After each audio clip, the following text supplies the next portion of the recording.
New data today from the Alzheimer's Association showing us that more families are struggling with the brain and memory disease. In fact, in Minnesota alone, it's estimated that there are now 99,000 people living with Alzheimer's. And in the next 5 years, that number is expected to grow to 21%. In fact, about 120,000 Minnesotans. But here are the numbers we don't often talk about.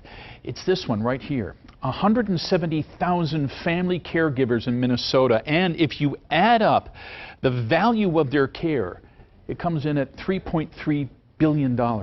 That's a lot of care. But this year, for the first time, the Alzheimer's Association talked to ethnic groups such as Native Americans, Asian Americans, Black and Hispanic Americans too. And it's revealed huge disparities. The scourge of Alzheimer's is now more than shrinking brain cells on a head scan. It's also a scourge of deep racial disparities.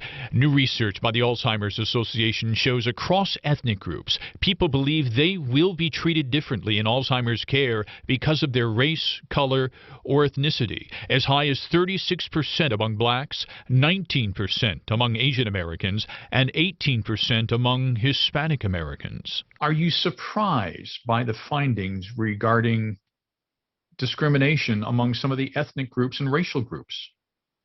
Not really. As a Latino, not really. Ana Diaz, a native of Venezuela, lost her mother to Alzheimer's. Many members of racial and ethnic communities feel left out. Fewer than half of blacks and even Native Americans believe they can actually find an Alzheimer's provider who is culturally competent. So the 2021 Alzheimer's Facts and Figures report shows us that there are certain communities who are disproportionately impacted by this disease. And there's so much our organization can do to address those health disparities. The perceived disparities are deep. 2/3 of blacks believe it is harder for them to get excellent Alzheimer's care. 40% of Native Americans feel the same way, followed by Hispanic and Asian Americans. When I read it, I wasn't surprised. Ka Tao provides dementia training to Hmong healthcare workers. She says one of the biggest barriers in her community is language. They don't know what exactly Alzheimer's is or dementia is because there is, in the Hmong language, there is no direct translation of an Alzheimer's or dementia.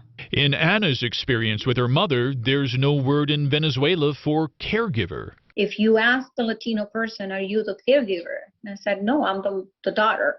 Or, no, I'm the wife. No, I'm the mom. What are you talking about? What more needs to be done in your mind?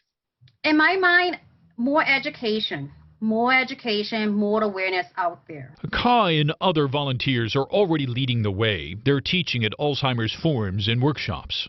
We have volunteers who provide education in Spanish. We have volunteers who provide training and resources to doctors who are within the Hmong community.